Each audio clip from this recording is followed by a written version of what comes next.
Hello everyone, स्वागत है आप सभी का आज के हमारी इस वीडियो में। दोस्तों, जैसा कि मार्केट में काफ़ी अफवाहें घूम रही हैं न्यू वैकेंसी की, जैसे डब्ल्यू सुपरवाइज़र एफएसओ की जल्दी न्यू वैकेंसी आने वाली है। तो अच्छी बात है, वो उनका कोर्स बिकने का काम हो रहा है।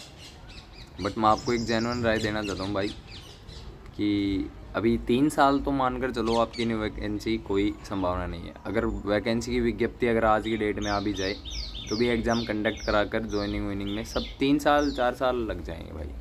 और ये रियलिटी है भाई, स्टेट एग्रीकल्चर एग्ज़ाम्स की रियलिटी यही है भाई। आप पिछले पैटर्न्स को देख लो एग्रीकल्चर सुपरवाइज़र के, यही हो रहा है। ठीक है, 2012 फिर 15 फिर 18 फिर 21 फिर 23 और अभी 26। ठीक है, यही सीन डब्ल्यू होगा भाई। तो क्लियर सी बात यह है कि यानी कि वैकेंसी में 3 साल तो है भाई अभी भी। ठीक है, अब दिक्कत स्टूडेंट्स की ये है कि सब कोचिंग वाले क्या करें, नए नए कोर्स लॉन्च करें, फिर से सुपरवाइज़र का लॉन्च करें, फिर से डब्ल्यू का लॉन्च करें, और स्टूडेंट्स फिर से उनकी तैयारी में बैठा हुआ है। 3 फेज़ है। कुछ स्टूडेंट्स तो क्या कर रहे हैं, जो यानी कि जिन्होंने ओनली 12th पास की है एग्रीकल्चर स्ट्रीम से, ठीक है, उसके बाद उन्होंने पढ़ाई वगैरह नहीं की, हायर एजुकेशन कॉलेज वगैरह एग्रीकल्चर से नहीं किया उन्होंने, तो उनके लिए तो ये अपॉर्चुनिटी बेस्ट है कि भाई वो अपनी तैयारी को कंटिन्यू रखें। ठीक है, यानी कि ऐसा नहीं सोचे कि कब वैकेंसी आएगी कब अपन तैयारी स्टार्ट करेंगे।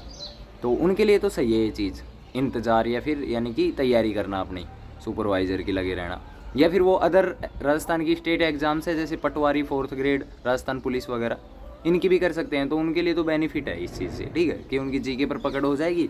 एग्रीकल्चर के 3 सब्जेक्ट ही हैं, सुपरवाइजर में चलो ठीक है। बट जिस भाई ने यानी कि बीएससी एग्रीकल्चर कर रखा है, या फिर जो बीएससी एग्रीकल्चर कर रहे हैं, उनको मैं जेन्युइन गाइड देना चाहता हूँ इस वीडियो में कि भाई अगर आप सुपरवाइज़र और डब्ल्यू के भरोसे आप अपने यानी कि 3 साल 4 साल का इंतज़ार कर रहे हो, तो ये इंतज़ार आपका करियर खा सकता है भाई।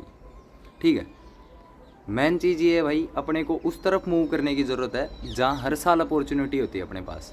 आप समझ गए होगे मैं बात कर रहा हूँ एग्रीकल्चर की सेंट्रल एग्ज़ाम है उनकी, जैसे एएफओ, नाबार्ड, एफसीआई, इफ़को, क्रिप्को। ठीक है, इनमें क्या है, एएफओ आपको पता है हर साल आएगी भाई, फिक्स है। इस तारीख को भाई उसका प्री होगा तो होगा ही, इस तारीख को उसका फॉर्म आएगा तो आएगा, भरा ही जाएगा। ठीक है, इस तारीख को मेंस है तो मेंस है ही भाई, फिक्स है उसका। 1 साल के अंदर वैकेंसी आती है, रिजल्ट भी आ जाता है, ज्वाइनिंग भी मिल जाती है 1 साल के अंदर अंदर ही। और आपको पता है भाई सैलरी भी खूब काफ़ी अच्छी है उसके अंदर, यानी कि आपको वैल्यू मिलेगी कि आपने बीएससी एग्रीकल्चर की है, 4 साल आपने रगड़े हैं, तो आपको उसकी वैल्यू मिलेगी। ठीक है, तो अब बात सिंपल सी इतनी सी है भाई कि यानी कि ये तो आपको समझ में आ गई होगी कि यानी कि स्टेट एग्रीकल्चर से एग्ज़ाम्स के भरोसे बैठने से तो कुछ होगा नहीं भाई। अगर मान लो आप भी क्या करते हो, यानी कि आपने भी यानी कि डब्ल्यू वगैरह की प्रिपरेशन की और अब यानी कि नहीं हुआ उसमें, तो अब काफ़ी लंबा चलेगा, 3 साल तक वैकेंसी नहीं आएगी, तो आप क्या करोगे, आप अदर एग्रीकल्चर अदर स्टेट वो राजस्थान की अदर एग्ज़ाम्स हैं उनकी तैयारी करोगे, जैसे 4th ग्रेड पटवारी वगैरह। ठीक है, तो आपको एग्रीकल्चर से दूर हो जाओगे। सिंपल सी मेन बात तो ये है, आपकी जो कोर सब्जेक्ट है उससे आप दूर हो जाओगे, ये रियलिटी है। आप राजस्थान जीके के अंदर घुसोगे, उसमें math, Rajasthan GK, English, Hindi, ठीक है, कई चीज़ें चलती है, साइंस वगैरह ऐसी, तो आप एग्रीकल्चर से आपसे दूर हो जाओगे। उसके बाद यानी कि जब वैकेंसी आएगी डब्ल्यू की या फिर सुपरवाइज़र की, तब आप तैयारी करने बैठोगे, जीरो से स्टार्ट करोगे, तब आप वैसे पीछे रह जाओगे।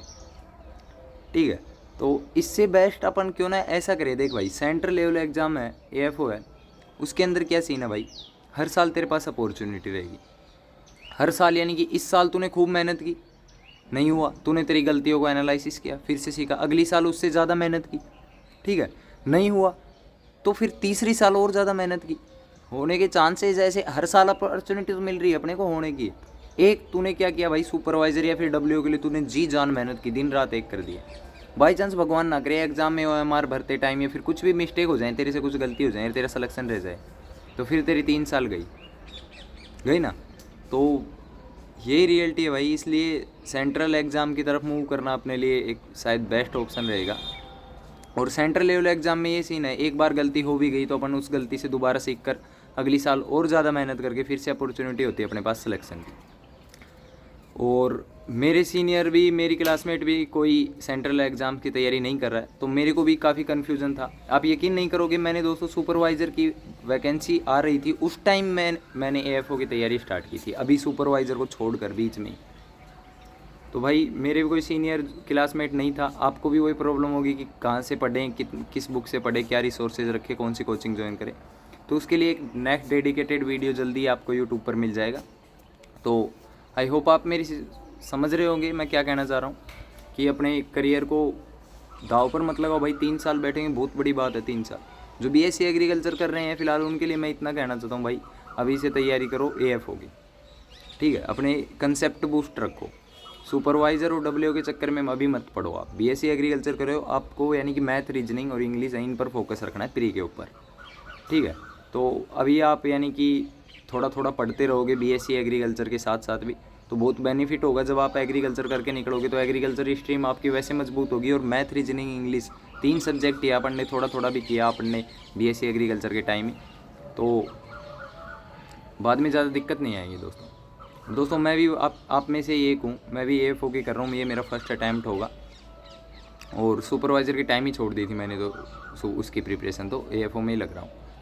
तो दोस्तों साथ करते हैं, कुछ बेस्ट ही करेंगे यार। अपन माइंड सेट थोड़ा तो बूस्ट रखें, क्यों ऐसे झमेले में पड़े कि भाई अब 3 साल BSc एग्रीकल्चर कर ली, वो सुपरवाइज़र की दे रहा है कि ये वैल्यू थोड़ा ना थी अपने।